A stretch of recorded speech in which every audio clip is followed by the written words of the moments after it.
ශ්‍රී ලංකා කණ්ඩෑම සහ එංගලන්ත කණ්ඩෑම අතර තරඟ තුනකින් යුත් එක්දින තරඟාවලියේ පළමු එක්දින තරඟය හෙට කොළඹ ආර් ප්‍රේමදාස ක්‍රීඩාංගණයේදී පස්වරු 2:30ට ආරම්භ වීමට මේ වන විට සියලු කටයුතු සූදානම් කර අවසන්. චරිත් අසලංකගේ නායකත්වයෙන් යුතු මේ තරඟාවලිය සඳහා කර ශ්‍රී ලංකා සංචිතයට ප්‍රබල ක්‍රීඩකයන් කිහිප දෙනෙක් වගේම නව ක්‍රීඩකයන් කිහිප දෙනෙක් ඇතුළත් කර තිබීම විශේෂයක්. ඒ අනුව එක්දින තරඟාවලියට තරඟවදින ශ්‍රී ලංකා සංචිතයට නායක චරිත් අසලංක, පැතුම් නිස්සංක, කමිල් මිශාර, කුසල් මෙන්ඩිස්, සදීර සමරවික්‍රම, පවන් රත්නායක, ධනංජය ද සිල්වා, ජනිත් ලියනගේ කමිදු මෙන්ඩිස්, දුනිත් වෙල්ලාලගේ වනිදු හසරංග, ජෙෆ්රි වැන්ඩසේ, මහිස් තීක්ෂණ, මිලාන් රත්නායක, අසිත ප්‍රනාන්දු, ප්‍රමෝද් මදුසාන් සහ එෂාන් මාලිංග ඇතුළත් වෙනවා. ඒ වගේම මේ තරඟාවලියේ විස්තර විචාරකයන් ලෙස රොසාන් අබේසිංහ, ඩේවිඩ් ගෝවර්, අමීර් සොහෙල්, රසල් ආනෝල් සහ ස්ටිව් හාමිසන් එක්වීමට නියමිතයි.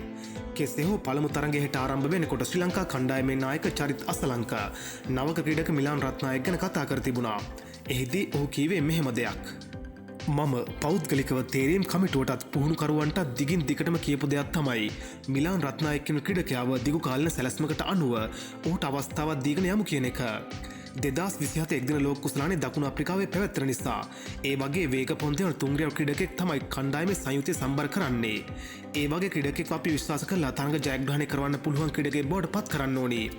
මීට කාලයකට කලින් ඇන්ජලෝ මැතිව්ස් කණ්ඩායම වෙනුවෙන් කරපු දේ කරන්න පුළුවන් ක්‍රීඩකෙක් කණ්ඩායමට ඉන්න එක ඉතාම වැදගත්. ඒ වගේම චරිත් අසලංක නවක ක්‍රීඩක පවන් රත්නායක ගැන කතා කර තිබුණා. එහිදී ඔහු කීවේ මෙහෙම දෙයක්. අපි හැමෝම දන්නවා පවන් රත්නායක කියන්නේ ඉතාම හොඳ ක්‍රීඩකයෙක් කියලා. ඔහු සෑහෙන ලකුණු රැස් කරලා ආපු කෙනෙක්. මම හිතන්නේ අපි ඔහුව යොදවන්න ඕනේ එක්දින කණ්ඩායමේ අංක 5 සහ 6 ස්ථානවල. මම සහ ජනිත් ක්‍රීඩා කරන නිසා අපිට අවස්ථාවක් තිබ්බොත් අංක 4 වගේ ස්ථානයක පවන්න යොදා ගන්න. ඒක ඔහුට වගේම කණ්ඩායමටත් ඉතාම හොඳ වෙයි. ඔහු වගේ ලොකු ලකුණු ගහන ක්‍රීඩකයෙක් එක්දින සහ ටෙස්ට් තරඟවලදී ඉතාම වැදගත්. ඒ නිසා අපි ඉතා පරිස්සමෙන් ඔහු ඉදිරියට ගෙන යන්න ඕනේ. මේ වගේ ක්‍රිකට් ගැන හැමදේම බලාගන්න ක්‍රිකට් වන් අපිව සබස්ක්‍රයිබ් කරලා එකතු වෙන්න. මේ වීඩියෝ එක හොඳයි නම් යාළුවන්ටත් බලන්න ෂෙයා කරන්න.